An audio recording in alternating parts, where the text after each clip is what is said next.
Good morning to all students. Today we can learn class 12 account second chapter accounting for partnership firm basic concept. अपन ने 11th में soul tradership वाला final account पढ़ा था। Actual में accounting का जो system है वो कहाँ से शुरू होता है और कहाँ तक जाता है ये हम आपको एक्सप्लेन कर रहे हैं। बेसिक कॉन्सेप्ट ये है कि जब अपन अपना बिजनेस शुरू हुआ, 11th क्लास याद करिए 11th क्लास को, जब अपना बिजनेस शुरू हुआ था बेसिक, तो अपन ने अकाउंटिंग इक्वेशन पढ़ा था 11th क्लास में accounting equation. Then accounting equation के बाद जर्नल एंट्री पढ़ी अपन ने, जर्नल एंट्री के बाद लेजर बनाया, लेजर के बाद ट्रायल बैलेंस बनाया, ट्रायल बैलेंस के बाद डेप्रीशिएशन वाला चैप्टर पढ़ा, डेप्रीशिएशन के बाद अपन ने बिल्स ऑफ एक्सचेंज पढ़ा, प्रोविज़न और रिजर्व पढ़ा, एडजस्टमेंट पढ़ा, sole tradership financial account, sole tradership without adjustment, final account पढ़ा विथ एडजस्टमेंट। अब फाइनल अकाउंट के बाद जो फाइनल अकाउंट अपन ने पढ़ा है वो सोल ट्रेडरशिप के थे सब।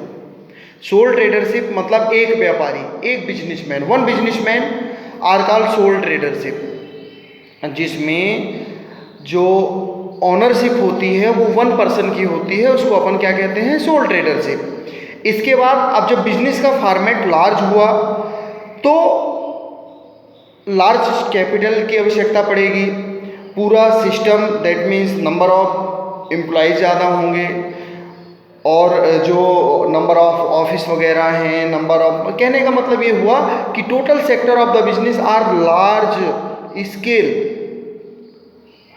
सोल ट्रेडरशिप से थोड़ा सा ज़्यादा। और सोल ट्रेडरशिप की कुछ लिमिटेशंस भी होती हैं, भाई एक ही मालिक है तो जाहिर सी बात है कि कैपिटल भी कम होगी, उसकी कार्य करने की क्षमता एक व्यक्ति करेगा तो कितना करेगा, है ना, कितना खींचेगा बिजनेस को। पार्टनरशिप है क्या, बेसिक कॉन्सेप्ट जो अपन पढ़ रहे हैं सेकेंड चैप्टर में वो ये है कि पार्टनरशिप टू और more person a mutual relation, दो और दो व्यक्तियों का संबंध होता है पार्टनरशिप, जिसमें ये रहता है कि इन फ्यूचर पार्टनरशिप में जो भी प्रॉफिट होगा या लॉस होगा, in future according to partnership agreement distribution किया जाएगा, बांटा जाएगा, प्रॉफिट हो अथवा लॉस हो। इंडियन पार्टनरशिप एक्ट 1932 प्रेजेंट में एडजस्टमेंट हुए हैं, तो इंडियन पार्टनरशिप एक्ट 2013 ये नया एक्ट बना दिया गया है। The efficiency of a business and his capacity to the arrange huge amount of capital is very limited, as such as he find himself unable to expand his business in order to carry on a business a large scale, large amount of capital and the greater efficiency is required.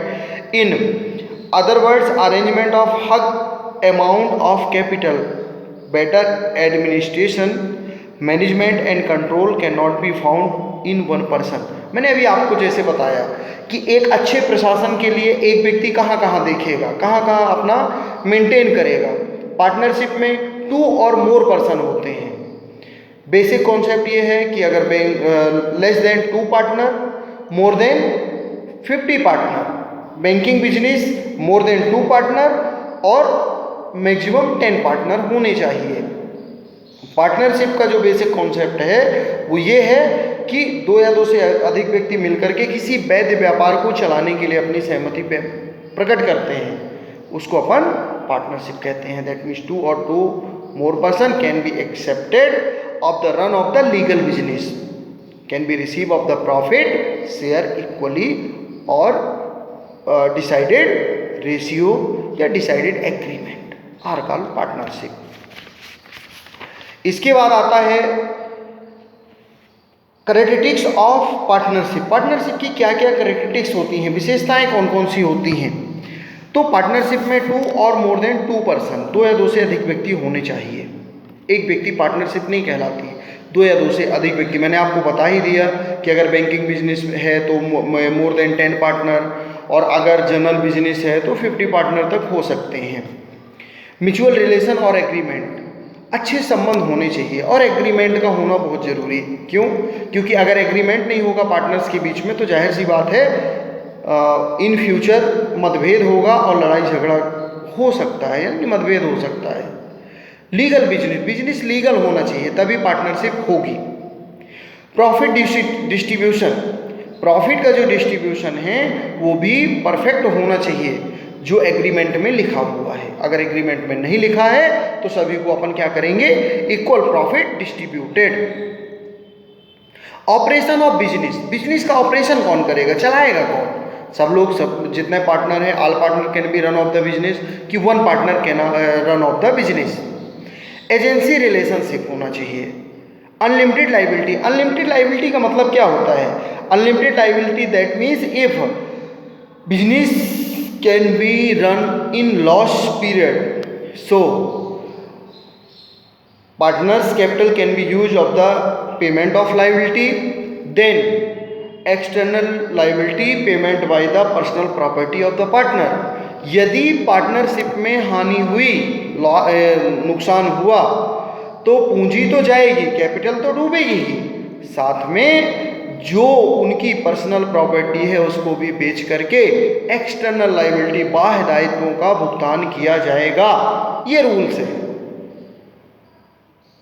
फिर इसके बाद और भी 3-4 ठो क्रेडिटिक्स इसमें दी हुई हैं, mostly आपको 6 लर्न कर लेनी है जो मैंने एक्सप्लेन कर दी। फिर इसके बाद आता है पार्टनरशिप डीड। क्या होता है पार्टनरशिप डीड? पार्टनरशिप डीड होती है एक रिटेन एग्रीमेंट जिसमें all condition can be written of the partnership of all partner. Main content क्या होते हैं, जैसे name of the firm, firm का नाम क्या होगा, फर्म का नाम दैट मीन्स किसी दूसरी फर्म से मैच ना करता हो, क्योंकि लोग कंफ्यूज हो जाएंगे अगर मैच करेगा तो। Address of the firm, firm का एड्रेस, फर्म कहाँ पे रहेगी। एरिया ऑफ द बिजनेस क्या होगा, area of the business, firm national business करेगी, लोकल बिजनेस करेगी कि इंटरनेशनल बिजनेस करेगी। Name and address of partner, सभी पार्टनरों का नाम और एड्रेस क्या होगा।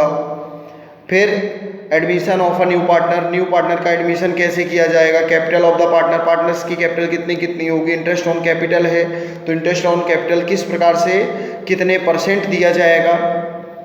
फिर इसके बाद drawings and interest on drawing, क्या ड्राइंग्स पार्टनर कर पाएंगे और ड्राइंग्स पे इंटरेस्ट चार्ज होगा कि नहीं होगा। Interest on capital, interest on capital अगर देने का प्रावधान है तो कैसे दिया जाएगा, कितने % दिया जाएगा। प्रॉफिट शेयरिंग रेशियो क्या होगा इनका। ये सारे main content of partnership deed हैं। फिर इसके बाद आता है provision the Indian Partnership Act 1932 in absence of partnership deed. ये मोस्ट इंपॉर्टेंट टॉपिक है जो कि अब मैं नेक्स्ट वीडियो में इसको एक्सप्लेन करूंगा। Thank you.